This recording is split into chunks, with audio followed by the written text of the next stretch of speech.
أعوذ بالله من الشيطان الرجيم بسم الله الرحمن الرحيم إنا أنزلنا إليك الكتاب بالحق لتحكم بين الناس بما أراك الله ولا تكن للخائنين خصيما۔ بے شک ہم نے آپ کی طرف کتاب کو نازل کیا ہے بالکل ٹھیک تاکہ آپ لوگوں کے درمیان فیصلہ کریں اس بات کے ذریعے جو اللہ نے آپ کو دکھائی ہے،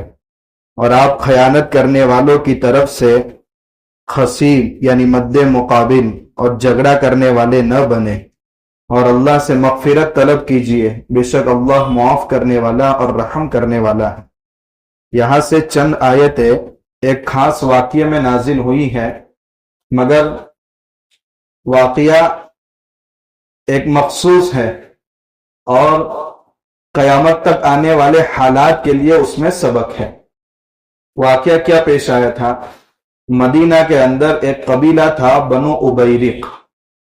اس میں ایک شخص ایسا تھا جس کا نام تھا ابن ابیرق یا طعمہ یا بشیر، الگ الگ احادیث کی روایتوں میں الگ الگ نام ہیں، ایک ہی شخص کے یہ تین نام ہیں۔ مدینہ کے اندر یہ شخص ایسا شخص تھا جو صحابہ کرام کے خلاف توہین آمیز اشعار لکھتا تھا اور دوسرے کے نام سے شائع کرتا تھا اور اپنے آپ کو مسلمان ظاہر کرتا تھا۔ مدینہ کے اندر شروع میں تو فقر و فاقہ کا دور تھا، جو اور کھجورے اور جو کا آٹا اسی پر سب کا گزارا تھا۔ گیہوں مدینہ کے اندر نہیں تھا۔ آج ہم دیکھ رہے کہ صدقۃ الفطر میں 1.25 کلو گیہوں کی قیمت ہمارے ملک کے حساب سے 35 روپے اگر کلو گیہوں کی قیمت پکڑے اور 1.25 کلو کے بجائے 2 کلو پکڑے تو کتنی قیمت ہوتی ہے؟ 70 روپے۔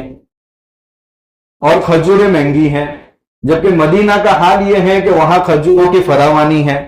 اور گیہوں وہاں نہیں پکتا تھا بلکہ ملک شام سے آتا تھا، اس لیے گیہوں کا صدقہ فطر جو 1.25 کلو رکھا گیا ہے وہ اس قیمت کے اعتبار سے کہ وہاں مہنگا تھا مدینہ میں اور ملک شام سے آتا تھا، وہ ہمارے حساب سے بہت سستا ہے مگر مدینہ کے حساب سے گیہوں بہت مہنگا تھا۔ تو ملک شام سے جب گیہوں آتا تھا تو مدینہ کے لوگ مہمانوں کے لیے صرف گیہوں خرید کر اس کا آٹا بنا کر ریزرو رکھتے ہیں، جیسے ہمارے یہاں جواری کی روٹی صرف مہمانوں کے لیے بنتی ہے اور مہمانوں کے برکت سے میزبان کو بھی نصیب ہوتی ہے مگر روزانہ نہیں بنتی الا ماشاء اللہ۔ تو ایسا ہی سسٹم تھا مدینے کے اندر۔ تو ایک صحابی تھے حضرت رفاعہ رضی اللہ تعالیٰ عنہ، یہ حضرت قتادہ کے چاچا تھے۔ انہوں نے ایک مرتبہ ملک شام سے جب گیہوں آیا تو اس کا آٹا بنا کر کے اپنے گھر کے اندر ایک تھیلے میں بوری میں بھر کر کے رکھ دیا اور اس کے اندر کچھ ہتھیار وغیرہ بھی انہوں نے اس میں چھپائے تھے۔ یہ منافق نے سب کچھ دیکھا تو رات کے وقت ان کی دیوار میں ایک سوراخ کیا اور وہ پوری بوری اٹھا کر کے گھر لے گیا۔ صبح میں حضرت رفاعہ رضی اللہ تعالیٰ عنہ کو جب پتا چلا تو انہوں نے اپنے بھتیجے حضرت قتادہ سے کہا کہ میرے گھر میں ایسی چوری ہوئی ہے۔ تو حضرت قتادہ نے پورے محلے کے اندر یہ بات چلائی تو پتا چلا کہ رات کے وقت میں یہ ابن ابیرق جس کا نام بشیر تھا اس کے گھر میں آگ جل رہی تھی، ظاہر سی بات ہے کچھ تو پک رہا ہوگا، تو ڈاؤٹ ہوا اس کے خلاف۔ تو پھر اس کو کہا گیا کہ تو نے ہی اس مال کی چوری کی ہے؟ تو اس نے کہا میں نے چوری نہیں کی ہے بلکہ لبید بن سہل، یہ ایک صحابی تھے جو بہت نیک صحابی تھے، ان کا نام اس نے لیا۔ جب ان کو پتا چلا کہ چوری کسی نے کی ہے اور نام میرا آ رہا ہے تو انہوں نے تلوار میان سے نکالی اور اس منافق سے کہا جب تک اس معاملے کا راز فاش نہیں ہو جاتا جب تک میری تلوار میان کے اندر داخل نہیں ہوگی۔ یہ منافق سمجھ گیا کہ ان کا غصہ بہت خطرناک ہے تو کہا کہ تمہارا نام نہیں آئے گا، آپ خاموش ہو جائے۔ اس کے بعد اس نے چالاکی یہ کی کہ ایک یہودی تھا، اس یہودی کے گھر تک اس بوری کا تھوڑا سا حصہ کھول دیا اور وہ آٹا جو نیچے گر رہا تھا وہ تھوڑا سا آٹا اس بوری کے اندر تھا اور ہتھیار تھے اس میں، وہ لے کر کے اس یہودی کے مکان پر اس نے رکھ دیے اور نیچے کے آثار بتا رہے تھے کہ چوری کر گئی یہودی ہی لے گیا ہے۔ جب بعد میں پتا چلا تو حضرت قتادہ رضی اللہ تعالیٰ عنہ اللہ کے نبی صلی اللہ علیہ وسلم کے پاس گئے اور کہا یا رسول اللہ اس طریقے سے چوری ہوئی ہے اور ابن عبیریق پر ہمیں ڈاؤٹ ہو رہا ہے کہ اس نے چوری کی ہے۔ جب پتا چلا ابن عبیریق کو کہ میرے بارے میں حضرت قتادہ اور رفاعہ رضی اللہ تعالیٰ عنہما نے شکایت کی ہے تو وہ ابن عبیریق منافق حضور کے پاس آیا اور کہا کہ یا رسول اللہ ان دونوں حضرات کو ڈانٹیے، چوری کا جرم کسی اور پر عائد ہوا ہے اور نام میرا لے رہے ہیں، یہ میرے اوپر الزام لگا رہے ہیں۔ تو اللہ کے نبی صلی اللہ علیہ وسلم کو بہت ناراضگی ہوئی اور بتایا کہ ہتھیار کس کے گھر میں ہے وہ بھی میں حضور کو بتانے کو تیار ہوں۔ اب وہ ہتھیار نکلے کس کے گھر سے؟ یہودی کے گھر سے نکلے۔ راستہ دیکھا گیا تو اسی کے گھر کی طرف آتا بھی ہے۔ تو اللہ کے نبی صلی اللہ علیہ وسلم کا پورا رجحان اس طرف ہو گیا کہ چوری کرنے والا یہودی ہے، ابن عبیریق یا بشیر یا طعمہ نہیں ہے۔ تو آپ صلی اللہ علیہ وسلم کا پورا رجحان اس طرف، کیونکہ ظاہری حالات سارے وہی ہے کہ یہودی نے چوری کی ہے، ہتھیار بھی اس کے گھر سے نکلے ہیں اور راستے میں آثار بھی اسی کے گھر کی طرف ہے کہ رات میں بوری لے کر گیا اور تھوڑا سا آٹا نیچے گرا ہے۔ اب یہودی اور یہ منافق کا معاملہ آ گیا، اور چونکہ منافق پر حضرت قتادہ اور حضرت رفاعہ رضی اللہ تعالیٰ عنہ اپنے ڈاؤٹ کا اظہار کر رہے تھے تو اللہ کے نبی صلی اللہ علیہ وسلم کو رنج ہوا کہ ایک بے گناہ آدمی کے بارے میں تم کیا ایسا گمان کر رہے ہیں۔ جب ان دو صحابہ کرام کو یہ بات پہنچی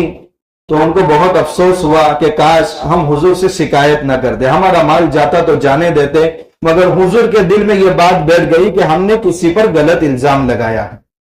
اور اللہ کے نبی صلی اللہ علیہ وسلم اب یہودی اور ابن عبیریق کے بارے میں فیصلہ کر رہے تھے اور سارے حالات اس بات پر دلالت کر رہے تھے کہ منافق نے چوری نہیں کی بلکہ یہودی نے چوری کی ہے۔ تو حضور اس منافق کی طرف سے خصیم بن کر کے، وکیل بن کر کے یہودی کو مجرم ٹھہرانے کے قریب تھے، اور اس وقت قرآن کریم کی آیت نازل ہوئی اِنَّا أَنزَلْنَا إِلَيْكَ الْكِتَابَ بِالْحَقِّ، ہم نے آپ پر یہ قرآن اس لیے نازل کیا ہے بالکل ٹھیک ٹھیک تاکہ اس کی روشنی میں آپ لوگوں کے درمیان فیصلہ کریں۔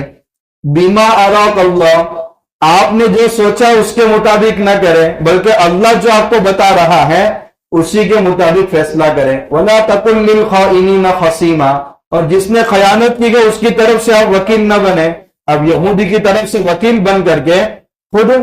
منافق کے خلاف فیصلہ یہودی کے خلاف فیصلہ کر رہے ہیں اور منافق کو بچا رہے، حالانکہ اللہ کے نبی صلی اللہ علیہ وسلم کا قصداً یہ مقصد تھا ہی نہیں،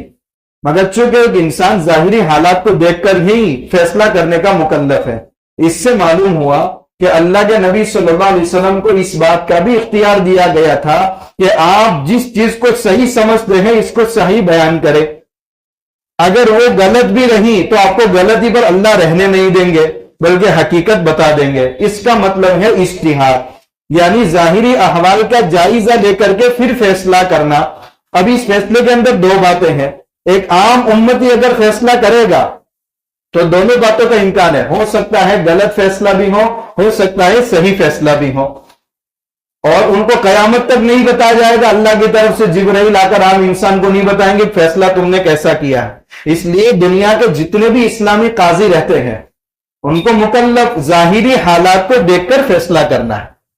اگر وہ غلط بھی فیصلہ ہوا تو اللہ کے وہاں تمہاری پکڑ نہیں ہوگی، کیونکہ تمہارا پاس فرشتہ تو وہی لے کر نہیں آتا۔ لیکن اللہ کے نبی صلی اللہ علیہ وسلم اگر اپنی رائے سے کوئی فیصلہ کریں گے، ہو سکتا ہے وہ صحیح بھی ہو سکتا ہے وہ غلط بھی ہو، مگر غلطی پر نبی کو باقی نہیں رکھا جاتا، وہاں فوراً جبرائیل کا فون آ جاتا ہے، یہ بات صحیح نہیں ہے۔ اس لیے اللہ کے نبی صلی اللہ علیہ وسلم کو صاف صاف بتایا گیا کہ ظاہری جو احوال ہیں یہ واقعے کے خلاف ہیں، اس لیے آپ کو یہ کام نہیں کرنا چاہیے، مگر اپنی رائے سے آپ نے یہ کام کیا اور آپ کے مرتبے کے مناسب یہ کام نہیں ہے، وَاسْتَغْفِرِ اللَّهِ، آپ اللہ سے مغفرت طلب کیجیے۔ آپ کو تو پورا پاک باز رہنا ہے، اس کا مطلب یہ نہیں ہے کہ نعوذ باللہ نبی سے غلطی ہوئی ہے، نہیں۔ پھر آگے فرمایا إِنَّ اللَّهَ كَانَ غَفُورًا رَحِيمًا، اور اللہ معاف کرنے والے اور رحم کرنے والے ہیں۔ اور پھر ایک عام اصول بتا دیا کہ جو خیانت کرنے والے ہیں ان کا کبھی ساتھ نہیں دینا چاہیے۔ وَلَا تُجَادِلْ عَنِ الَّذِينَ يَخْتَانُونَ أَنفُسَهُمْ، جو لوگ خیانت کر دیں گے ان کی طرف سے وکیل بن کر کبھی جھگڑا مت کرو۔ إِنَّ اللَّهَ لَا يُحِبُّ مَنْ كَانَ خَوَّانًا أَثِيمًا، اللہ ایسے خائن اور گنہگاروں سے محبت نہیں کرتا، اور جو ان کا سپورٹ کرتے ہیں ان سے بھی اللہ محبت نہیں کرتا۔ آگے فرماتے یستخفون من الناس، یہ لوگ چوری کرنے کے بعد لوگوں سے تو شرم کرتے ہیں، مگر اللہ سب دیکھ رہا ہے تو اللہ سے شرم نہیں کرتے۔ وَهُوَ مَعَهُمْ، حالانکہ اللہ ہر وقت ان کے ساتھ ہے، شہرت سے بھی زیادہ قریب ہے۔ یہ واقعے سے متعلق ہے، مگر اس کا مضمون عام ہے کہ اگر کوئی گناہ کرتا ہے تو انسان کے ڈر سے تو وہ گناہ سے بچ جاتا ہے، مگر رات کی تنہائی میں جہاں اللہ دیکھ رہے ہیں تو لوگوں سے تو شرم آتی ہے مگر اللہ سے شرم نہیں آتی۔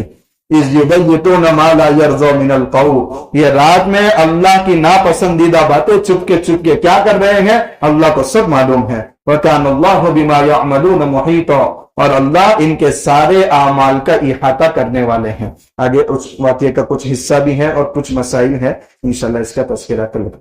سبحان اللہ۔